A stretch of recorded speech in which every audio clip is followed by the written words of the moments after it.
كنا نتمنى الزمالك يفوز. ضيع فوز سهل جدا نادي الزمالك بعد ما تقدم بهدفين. طبعا شفنا هدف الجزيري وهدف طبعا عمر فرج اللي انا عمري ما هعترف بيه. انا مش عارف انتوا هتعترفوا بيه ولا لا، بس انا عمري ما هعترف بيه والله، يعني مع احترامي الشديد. لا، مش هو ده راس حربه، مش ده طموح نادي الزمالك، مش ده طموح، مش ده الفرود اللي سقطه والله. حتى الجزيره يا جماعه انت محتاج راس حربه ضروري. انت ضيعت الشوط الثاني ممكن فرص بعدد كبير جدا. لو عندك مهاجم يترجم يترجم، انت عندك لعيبه بتوصل للخط، بتوصل للمربع الاخير اللي هو العمليات، مربع 14 وال18، وازاي بيدخل على الخط وبيعرض، لكن ما فيش مهاجم بيخلص، ما فيش واحد يقف للسقطه واللقطه، ما فيش واحد يترجم الزياده الهجوميه. حتى التصويبات ما كانتش بنفس الدقه. لكن نبيل عماد دونج عامل جماعي جدا، عبد الله السعيد. يعني انا شايف نادي الزمالك كان بيلعب امبارح ناقص عمر فرج يا جماعه، مع احترامي الشديد، ومش هلاك الله يقطع ايامه، مع احترامي الشديد. انا يعني كانت صفقه فاشله بكل ما يا جماعه. اللعيب بيبان بالخمس دقائق والمصحف بيبان، يعني بنتاج ده من اول ما لعب ماتش الاهلي، وشوف قراره وشوف شخصيته، انه عايز يجري وعايز ياخد الكره وبيطلب الكره ومش خايف. لعيب مش خايف، لعيب واثق في امكانياته. اللي بيطلب الكره ده تعرف انه لعيب كوره. فانا شايف امبارح وعوده ويا سلام على فتوح يا جماعه. رجع فتوح لعيب كبير، وازاي استفاد بفتوح وبنتاج جوميز.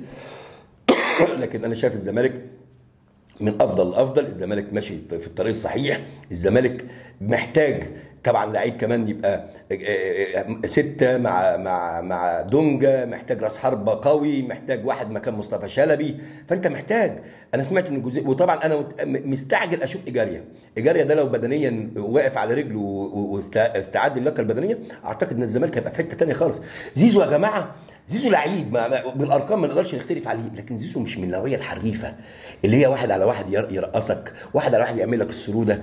زيزو من اللعيبه اللي هي 1+1=2، اللي هي الفاعليه، اللي هي الصحه، اللي بيعتمد على صحته وقوته ولياقته وتصويباته وعرضياته المؤثره، لانه لعيب اتعلم كوره على كبر واتقن التعلم. يعني لو فاكرين زيزو اول ما جه الزمالك كان بيجري لحد ما يخبط في الحيط، ما كانش يعرف يعني يوصل من خط لخط بدون ان يقف ويرفع عينه. لكن دلوقتي لا، زيزو اتعلم كوره. فزيزو بقى بالارقام. فلما يبقى واحد عندك في الشمال كمان مصطفى شلبي، مكان مصطفى شلبي جامد، واتمنى يكون ايجاريا، واتمنى كمان يبقى معاك واحد بديل قوي مكان نبيل عماد دونج. انت بتنافس على جميع البطولات، ودلوقتي لازم تدخل عندك اكتر من بطوله، فالمفروض تكون مستعد ليها. انت ضيعت مكسب كبير امبارح، انت المفروض 2-0 تبقى 3 و4 وتخلص الجيم. لازم تخلص الجيم. وصلت المباراه سهله، ما كانوش بيلعبوك مثلا دفاع منطقه، بالعكس كان دفاعهم مفتوح وبيلعبوك الجيم مفتوح. مش لعبه، مش الفرقه اللي بتهاجم، بالعكس اللي بتدافع دفاع بحت ومنع لك المساحات. لا، ده انت كان عندك مساحات شوارع امبارح، بس انت ما استغلتهاش.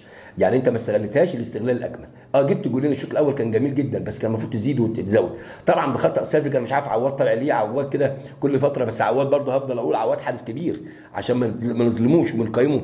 لكن انا بقول طلع غلط، توقيت غلط، طالع مع 2 مدافعين. المفروض انت كمان كمدافع من العمق، الاثنين داخلين المفروض بقوه، واحد يطلع يشيلها من قدامه او واحد يعمل اي حاجه، لكن ما فيش. المهم والهدف، وطبعا الهدف الثاني اللي اتشاط، واعتقد جه في الزناري باين وغير اتجاهه ده جول، ف2-2 وبدات بس انت بعد كده، بعد التغييرات اللي عملها جوزيه جوميز، انت بدات ضيعت يعني عدد رهيب من 5-6 اهداف كمان في الشوط الثاني. ليه؟ لان مفيش واحد يترجم. الزمالك بيلعب بدون راس حربه، الزمالك ما عندوش راس حربه قوي، الزمالك محتاج راس حربه قوي يا جماعه. الزمالك محتاج راس حربه قوي زي ما بقول. انت محتاج واحد يترجم، واحد. طالما انت عندك الفرقه بتوصل، ده شيء جميل، عندك الاجنحه بتوصل لاخر نقطه في الملعب وفي 18 وبتخترق من العمق، ونفس القصه من عند مصطفى شلبي او ايا كان الموجود. وشفنا بنتايك اللي بيلعب لعب كجناح، وشفنا فتوح اللي بيدخل ساعات للعمق وبيلعب يبقى كصانع لعب ورا لعيب. يعني في تكتيك. انا فرحان لعوده فتوح، انا فرحان جدا، فرحان لعوده الونش، فرحان لمستوى حسام عبد المجيد اللي بدا يطور نفسه وبيطلع بالكره ازاي، بدا يلعب على الارض كويس. اي نعم في اكتر ميسنج باس امس، لكن لعيب كوره بدا يتعلمها.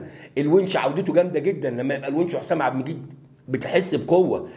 نتمنى سلامه المسلوسي، فالمسلوسي برضو من اللعيبه المؤثره. عمر جابر وتفوقه وتالقه، عمر جابر باك يمين ممتاز في زياده مع زيزو. لا، الزمالك بقى يملك فرقه تقيله مع مدرب نصبر عليه. المدرب ده هيعمل فرقه تقيله قوي قوي قوي قوي، بس نصبر عليه.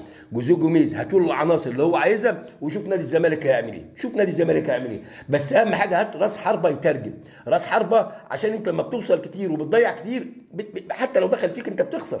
فانت محتاج زي ما بتضيع هتتلقى. فانا عايز مهاجم قوي، مهاجم شرس، مهاجم يشتغل براسه تصويباته، يكون كمحطه، لان انت اللعيبه دي محتاج، زيزو محتاج واحد يلعب ال1 2، محتاج واحد يلعب الاوفرلاب مع عمر جابر، يدخل مهاجم يطلع لبره، يدخل زيزو نفس القصه بالشمال اذا كان مصطفى شلبي، واحد يساعده، يبقى محطه قويه جدا. الاستلام، ازاي يستلم، ازاي يطلع الاجنحه، ازاي ينزل لتحت، ازاي يشوط، ازاي يتحرك، ازاي يدي مساحه، ازاي يتعب الدفاعات. انت محتاج مهاجم قوي. لكن ضيعت فوز سهل جدا على انيمبا، بس الزمالك كان ممكن يحقق نتيجه كبيره، ولولا انا بقول رعونه في نهايه الهجمه وعدم التوفيق كان الزمالك فاز بنتيجه كبيره.